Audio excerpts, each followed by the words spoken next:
बटे कि वैसी वस्तुएं जो स्थान घेरती है, वैसी वस्तुएं जो स्थान घेरती है। वस्तु एगो हो गई, एगो हई वस्तु हो गई, जरा रख देली। अच्छा ये पहले बताओ कि बोर्डवा पे कुछ स्थान घेर ले बिया, घेर ले बिया क्या कहता। तो वैसी वस्तुएं जो स्थान घेरती है जिसमें कुछ भार हो। अब बताओ कोई वस्तु जन बटे हतना स्थान घेर ले बिया, एक में कुछ वजन बटे, चाहे तू ही बैठल पड़ लो अपन अपन जगह पे, बताओ लो कि तहलो के जगह घेर ले पड़ लो। हाँ अच्छा, तहलो में कुछ वजन बटे। तो वैसी वस्तुएं जो स्थान घेरती है जिसमें कुछ भार हो तथा जो रुकावट और दबाव डाल सके। अब बताओ कि तू अपने जगह पे बैठल पड़, तो सबसे पहले का नंबर की उतना जगह घेर लिया, तारा में खुद के अपन भार बा। अब जो तार बगल वाला बैठल बैठल तार के ठेली, अरे ठेली तार के, तो ठेली एगो तो जब बैठल ना रहा तब ठेली के आराम से सर भाग जाता है। लेकिन अब तू जगह पे बैठ गई बड़ा, अब तारे के ठेली तू खातिर रुकावट उत्पन्न कैलू, ओकरा खातिर अब रुकावट उत्पन्न हो गई कि ना हो गई। अब तारे के ठेलबो कर तो में बल लगावे के पड़ी, क्या लगावे के पड़ी, बल लगावे, पूरा बल लगा के तारे के हटाई। यानी कंपनी के इतने से बुझ जाऊ कि पदार्थ ऐसा चीज होते जो एक जगह पे जो बैठेला ता स्थान घेरेला, ओकरा में भार रहला के चलते एक स्थान पे क्या करी, पूरा अपन आयतन बना ली। अब भार रहला के चलते क्या करी, रुकावट भी उत्पन्न कर ली, तारा के आवे जाए ना दी, रुकावट एकदम क्या कर दी, उत्पन्न कर दी। फिर क्या कहते वैसी वस्तुएं जो स्थान घेरती है जिसमें कुछ भार हो तथा जो रुकावट और दबाव डाल सके, तारा पर रुकावट उत्पन्न करते यानी कि दबाव डालता, तथा जो स्वयं का होने का एहसास कराए। मान ले रहे कि हम जाता नहीं तारे के रास्ता में एकदम आना धुने जा रहा बनी, एकदम रेल के जा रहा बनी, अतले लाग गई ठोकर, तो हम तो जानत रहे कि चिकन रास्ता बा, लेकिन एक बाइक जब ठोकर लगा तब देखनी को ईटा बा, यानी कि ईटावा का कहता कि हम हूँ एजे बानी, यानी कि ईटावा अपन एजा होखे के एहसास करावो तनु, हम एजे रहनी हाँ देखल है ना ठोकर लग गई हाँ। तो ये पदार्थ कहला का कि वैसी वस्तुएं जो स्थान घेरती है जिसमें कुछ भार हो और जो रुकावट और दबाव डाल सके तथा स्वयं के होने का एहसास कराए। यानी कि बतावे कि हाँ हम एजा बानी, का हाँ हम एजा बानी। अब मान लेते कि हमारा जाए बता हम सीधे अगर जाता नहीं तो सामने के बा देवाल बनू, तो देवाल से हम टकरा जीव नू, तो देवाल हमारे को बताए नु हम एजे बानी, तो देवाल का हो पदार्थ। देवाल जहाँ खड़ा बा अपन आयतन घेर ले बा, अच्छा देवाल में कुछ वजन बा, बस तू का हो पदार्थ, तू का हो पदार्थ, भाई पंखवा लगल भाई हो का हो, सब कुछ पदार्थ। अब देखा ध्यान से, पदार्थ के अगर हमने को वर्गीकरण करते नहीं जा, अंग्रेजी में कहला क्लासिफिकेशन ऑफ मैटर, तो पदार्थ के जब हमने को वर्गीकरण करते नहीं जाते के दो भाग में बांटता नहीं जा। पहले का भौतिक, दूसरा का रासायनिक।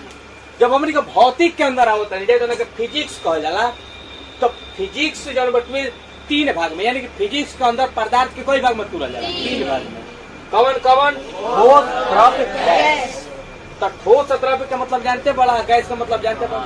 ठोस का मतलब का ऐसा वस्तु जैसे कहीं बोटावे ले लो, बोटावा बोटावा काड़ा बा कि ना, खेलिए करे के हम खेलाई क्या ना चलाई, लेकिन बल लगावे के पड़ी, खेलाए तो खेलाइबे करी लेकिन अधिक से अधिक बल लगावे के पड़ी। तो ठोस काड़ा होला, ठोस कैसा होला, काड़ा होला, समझ में आ गई, एकदम ज्यादा काड़ा होला, तो एकरा काटावे खातिर पूरा बल लगावे के पड़ला।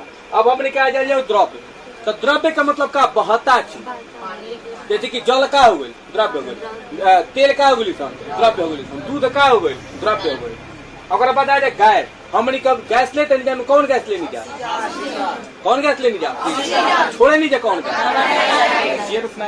यानी कि फिजिक्स के यानी कि भौतिक के कोई अवस्था में तुरल बा तीन गो, ठोस, द्रव्य और अच्छा इहो बात जान लो कि फिजिक्स के तनी मनी एक घड़ी के समय में आधुनिक फिजिक्स में अगर देखल जाए, आधुनिक के जो फिजिक्स भी एकरा के देखल जाए तो 5 गो तारा के मतलब कि हमने के खोज कर चुकल बन गया अवस्था, फिजिक्स के जो पदार्थ का अवस्था भी है फिजिक्स के अंदर 5 गो खोज हो चुकल बा। तो पहल का तो जानिए गई बा ठोस, दूसर का जानिए गई द्रव्य, तीसर का जान गई गैस, और चौथ का प्लाज्मा, चौथ का कौन ही है, पांचवा कंडेंसेशन, यानी कि बोस आइंस्टीन कंडेंसेशन। समझ में आ गई। तो इस तरह के 5 गो एक बतुए। एक बाद हमने के चले जाओ रसायन शास्त्र के क्षेत्र में। रसायन में जब हमने के जाते हैं तो रसायन के 2 भाग में तुरा जाला, एगो शुद्ध पदार्थ है, एगो मिश्रण।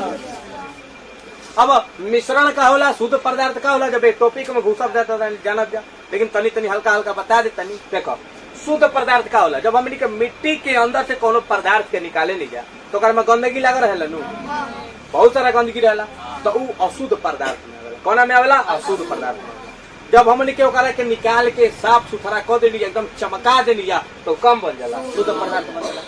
अच्छा, जब वो मटिया के अंदर से यानी कि जमीनी के अंदर से निकालब जा चाहे खदान से निकालब जा तो ओकरा में बहुत सारा चीज मिल रहेला, माटी रही, मतलब पूरा का पूरा कह तो गायंगे ओकरा में समाई रहेला, तो कौन अवस्था में रहेला? मिश्रण में रहेला। अब देखो तो शुद्ध पदार्थ में होते हैं तो शुद्ध पदार्थ के दो भाग में तोड़ा जाला, कौना कौना में? तत्व में और यौगिक में। कौना कौना में? तत्व में और यौगिक में। और जब हमने के तत्व में होते हैं तो तत्व के 3 भाग में तोड़ा जाला, धातु, अधातु, उपधातु। तत्व के कोई भाग में तोड़ा जाला? 3 भाग में, धातु, अधातु, उपधातु। अच्छा, अब आ जाए यौगिक में, तो यौगिक का कौ भाग में तोड़ा जाला? 2 भाग, कार्बनिक और अकार्बनिक। अब आ जाए तारे का मिश्रण में, तो मिश्रण के कई भाग में तोड़ा जाला? 2 भाग, समांग मिश्रण और। अब हमनी के जाने के कोशिश करब जाए कि समांग मिश्रण का हटुए और विषमांग मिश्रण का। ठीक बा, चलो बंद कर।